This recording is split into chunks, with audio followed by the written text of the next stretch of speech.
All right, story number four. Story number four. Last night was a big day in the election. It was the debate between Kamala Harris and Donald Trump. It was hosted by ABC. Took place in D.C., I believe, if I'm not mistaken. There was no audience. And so we really got to see these two candidates politically spar for about 2 hours. About 2 hours. And I watched it. I tweeted about it. I tweeted some of the quotes that really stood out to me. But I don't see how you can look at this rationally and say that Donald Trump won. Donald Trump looked like he was baited into doing a lot of things that turn voters off.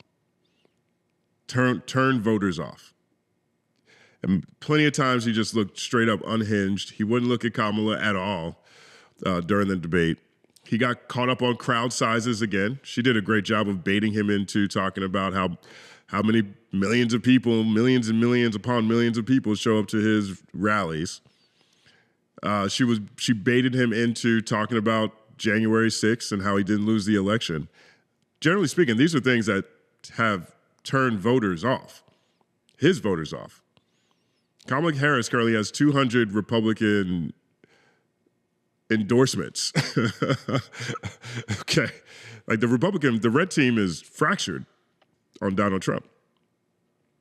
And so to me, she positioned him really well as this unhinged old guy who's living in the past and doesn't have a vision for the future. One of the moderators asked him about his healthcare plan. They said, for 9 years now, you've been talking about this healthcare plan. What's your plan for healthcare? And he said, I don't have a plan. I have concepts, but I'm not the president. You know, it's looking at where it's hard for me to watch Trump and take him seriously at all, at all. Though I am wildly entertained every step of the way. I just find Trump remarkably entertaining. He is funny.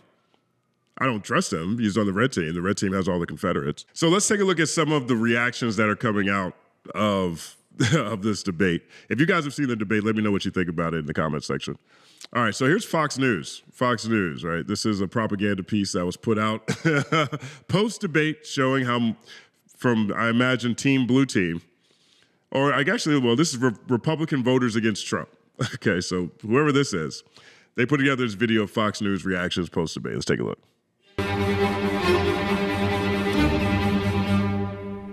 Vice President Harris was clearly well prepared, practiced on the offensive much of the night. Former President Trump did take a lot of the bait that she threw out. Make no mistake about it, Trump had a bad night. He rose to the bait repeatedly when she baited him, something I'm sure his advisors had begged him not to do. And we heard so many of the old grievances that we'd long thought that Trump had learned were not winners politically. And there they all were, talking about how he didn't lose the election and all that. I mean, so my sense is that she came out of this in pretty good shape. But for tonight, at least, this was pretty much her night. You're saying she had a good night? I'm saying she certainly did. This what has to be thought of by supporters of Donald Trump and people in that campaign as a disappointment. Now, Harold Ford Jr., he was a blue team senator. No, not senator, I don't think. I think he was a congressman. Can't remember if he's in the House or the Senate, but he was an elected official from Tennessee for the blue team. Reaction from Republican friends. The two common things were train wreck and he needs this to end. She conveyed the calm. She conveyed a preparation. She was tenacious on Russia. She had clarity about the future of the country. He was a little too gloomy, I thought. And when asked, I saw around the table, I've never heard Donald Trump not be definitive about a set of plans. He said, I have concepts of a plan. Here we are, 50. Yeah, Trump reacted to, I guess when he was finished with the debate, his team must have told him he looked too gloomy about the future. He sounded too dour. I mean, constantly he was talking about how the whole world, crime is going down in the whole world and it's going up here because everyone's sending their criminals here, so our crime's going up. And we've got a new crime, it's migrant crime, and we're going to be Venezuela on steroids. And if Kamala's elected, Israel's not going to be there, but she also hates Arabs too, so they're all going to blow up in her own way. I mean, everything was like, the whole thing looked like Terminator, Judgment Day was right around the corner. right? And so there's another clip of Donald Trump in the spin room, and he's talking about, and he actually says that. He says, "I'm sorry for making it seem like everything is all doom and gloom." He actually says that. Let's take a look at that clip.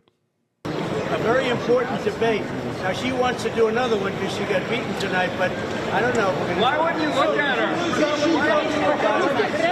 The polls are indicating that we got 90%, 60%, 72%, 71%, and 89%. Where are you getting these numbers from? Very good. Beyond the polls. I felt very good. I had a good time doing it. I hate to speak about our country so negatively, but that's what happened. They ruined our country. Yeah, so that even resonated with Trump. That even resonated with him. You know, someone must have told him that. He says he hates speaking so negatively about our country, but that's what they did to it. So, you know, Harold Ford Jr. is not off on that. Not be definitive about a set of plans. He said, I have concepts of a plan. Here we are, 56 days from an election. You've been president before. He's got to recover from this. This was rough. This was pretty intense at times. She started off shaky. She regained her footing. You know, you watch this thing, if you're a Democrat, you're like, oh, she did a great job. You're Republican, you look at this and you're like, that's Donald Trump. He had some moments where you were like, oh my God, where are we going with this? But he missed more opportunities. And he took all the bait and none of the opportunities. She pivoted better. Did Donald Trump miss a few opportunities? Absolutely. Tonight, she won. That's the prevailing feeling, is that Kamala came away from this debate looking more presidential, having better rebuttals for the points that Donald Trump had made. But let's keep going. Let's see what other responses we get here. This one right here, this is another very I couldn't believe when Trump said this. He's talking about the Springfield, Ohio rumors that Haitian migrants are eating people's cats. Rallies, the most incredible rallies in the history of politics. That's because people want to take their country back. Our country is being lost. We're a failing nation. And it happened 3.5 years ago. And what's going on here, you're going to end up in World War III, just to go into another subject. What they have done to our country. Look at Kamala's face. Allowing these millions and millions of people to come into our country, and look at what's happening to the towns all over the United States. And a lot of towns don't want to talk. It's not going to be Aurora or Springfield. A lot of towns don't want to talk about it because they're so embarrassed by it. In Springfield, they're eating the dogs, the people that came in. They're eating the cats. They're eating the pets of the people that live there. And this is what's happening in our country, and it's a shame. As far as rallies are concerned, as far as the reason they go is they like what I say. They want to bring our country back. They want to make America great again. It's a very simple phrase, make America great again. She's destroying this country, and if she becomes president, this country doesn't have a chance of success. Not only success, we'll end up being Venezuela on steroids. On steroids. Yeah, I mean, that's a wild rumor. The rumor, that is 100% a rumor. Based on all reporting, that's a rumor. And here's what I mean by that. When I'm talking about Springfield, Ohio, and these people eating the dogs and the cats, right? So, first of all, there's this really interesting video by Tyler Oliveira. It's a 25, 30-minute video. He goes to Springfield, Ohio, and he asks people whether they're eating dogs or cats, right? I'm not going to play the video right now, but he asks, like, this first part right here shows all the people who are saying, yes, they're eating dogs and cats, right? Just about every person they talked to said that they're eating dogs and cats, right? And the reason they're saying that is because one person saw someone in a white van who had 100 cats in there and said that they were going to eat them. Right, that's really what it is. But then at the same time, he interviews, got to be like 15, 20 Haitian people in the same video. And all of them are like, nah, dog, what are you talking about? We don't need no cats. We don't need no cats. What are you doing? Right? So it seems like these particular people just believe that they're eating dogs and cats? No one is actually, nowhere in this video has anyone said that they saw someone actually eating the cats. No one in the video. Like, there's a couple of people with cats around them, but they're not eating them, you know. So, but this video, this guy really does a good job of going around the town and asking about some of the issues that they're having with the migrants. And it seems like the bigger issues are the fact that there's 20,000 new migrants in Springfield, Ohio, clogging up all of the public services. People are in line 2 hours a day trying to get their Medicaid cards, et cetera. You know, apparently the Haitians are getting driver's licenses really easily, and none of them can drive, or they're very poor drivers. There's a lot of car wrecks that are all over the place. That seems like it's a real problem. But not in this video is just this guy, the woman we just saw earlier. They're the ones saying the Haitians are eating cats. They don't have any proof, and they all reference the same thing. I saw on Facebook, someone told me there was a white van that had 100 cats in there. Right, so there's no proof, no evidence, even in this. And this is definitely a right-leaning video, right? But then you have statements from the police on this. Baseless rumors have spread on social media for days, claiming that Haitian immigrants in Ohio are abducting and eating pets. Most of the rumors involve Springfield, which has a large number of Haitian immigrants. But police there released a statement Monday, knocking down the stories and saying they hadn't seen any documented examples. There have been no credible reports or specific claims of pets being harmed, injured, or abused by individuals within the immigrant community, the police said in a statement. So, you know, we can look at Trump saying that again. Like, Trump is, look at this. Talk about it because they're so embarrassed by it. In Springfield, they're eating the dogs, the people that came in. They're eating the cats. They're eating the pets of the people that live there. And so that was another soundbite that came out of there. I don't know, man. I don't know. Like, I know that these type of stories really invigorate the red team. They really the red base. I'm not surprised. The red team has all the Confederates. Confederates are easily swayed when it comes to things like this.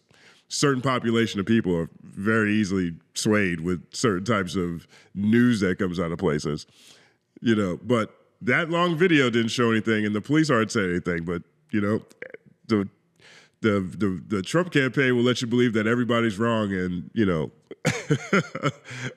it's happening, even though no one, including the people who are most upset about it, provide any evidence of that being the case. There's actually, in the video, and that other video is actually pretty interesting because at the end, they have a cat lady.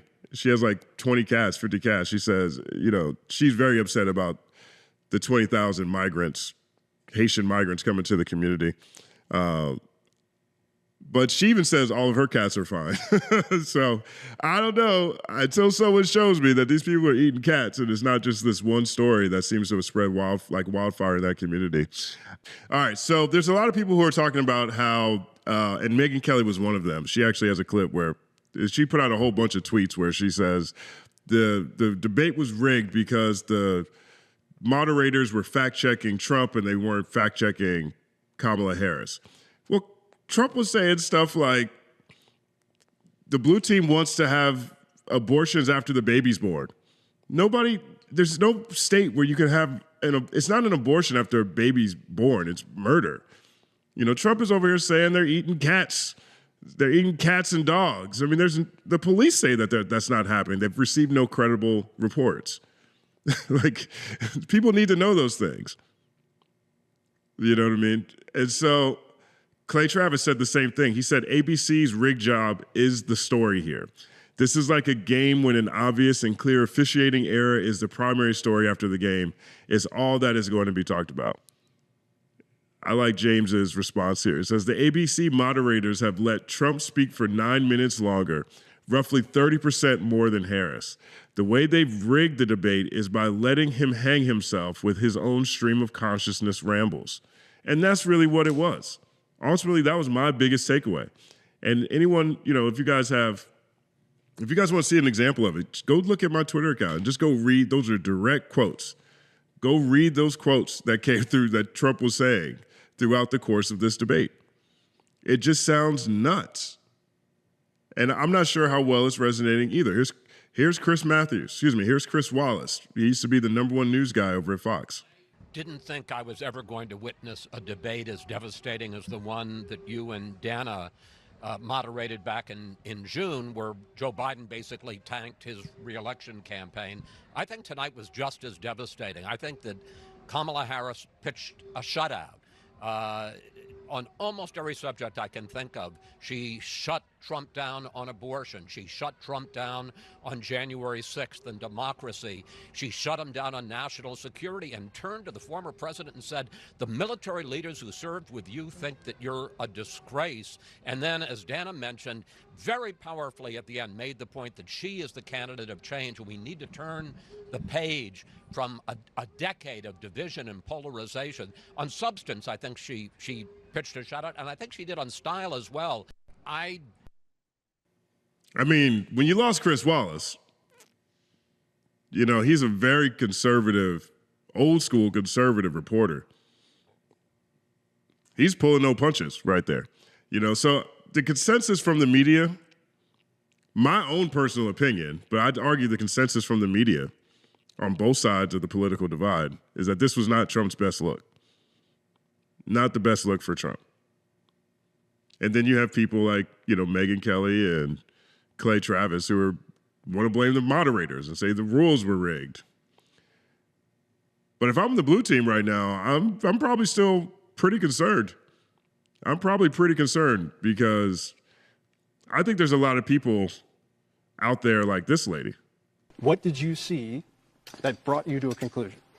I think it's important to remember that we are voting for the leader of our country and not who we like the most or who we want in our wedding party, but who is actually going to make our country better. And we're in an incredibly unique situation where we've had both of the candidates in office before, and we've gotten to see what they would do. And when facts come to facts, my life was better when Trump was in office. The economy was higher, inflation was lower, things were better overall. And now with Kamala's administration, things haven't been so fantastic. And she's saying she can fix the problems that her administration has caused, but I just don't know if I can afford to take that risk. What did you? That's what I mean. People just have their opinions on how they feel, and they don't think about the fact that every red team government administration since Reagan has a recession, that the red team is the team that has the biggest wealth disparity on economic record, that the red team had George Bush's Great Recession. The red team had 9/11. The red team mishandled COVID, in my opinion. I know there's a lot of conversations around that one. I just don't look at the red team as being anything good at, ever being good at the things that they market themselves as being good at. They're terrible on the economy. Historically terrible on the economy. And it makes sense. They've got their one solution is tax breaks for rich people and for corporations. That's who they benefit. Trump wants to bring back stop and frisk. I'll cover that in a different video. They want to put people in jail and they want to give rich people tax breaks. And then they wonder why things collapse all the time. That's why Bush 1 is probably the best red team president we've had in our lifetime. At least he was smart enough to realize he had to raise taxes before the entire economy collapsed. At least he was smart enough to know that. At least he cared enough to stop a complete economic meltdown. His son didn't learn that from his father. But none of that really matters because, this lady feels better, feels like things were better off when Trump was in office. She doesn't think about the fact that COVID happened. She gives him a pass for COVID. She doesn't look at COVID as an opportunity for him to really step up, for him to really handle a crisis. That part doesn't resonate with her. They used to do this with W. Bush. The red team in particular, they never get mad at W for allowing 9/11 to happen. They never acknowledge that. But he was the right guy to handle it, and he didn't win either war. He never caught Osama. and he couldn't get people out the Superdome, and everybody lost their house. You know what I mean? That's what I see when I see the red team, and that's just away from all the Confederates that they have in that party. So we all have our biases, we all have our worldview, we all have our purview, and we have such deep divisions that regardless of what facts people bring up and show each other, people have their favorite facts. And if I'm the blue team, I'm worried about people like this because, as always, our elections only come down to like 8 or 9 places. And you never know how things are going to break in these swing states. Let me know what you guys think about the debates if you watched it last night. Let me know who you think won, what stood out to you. My name is Justin Hunt. Like and subscribe to the channel. Follow @TheCompanyMan on everything. It's all happening.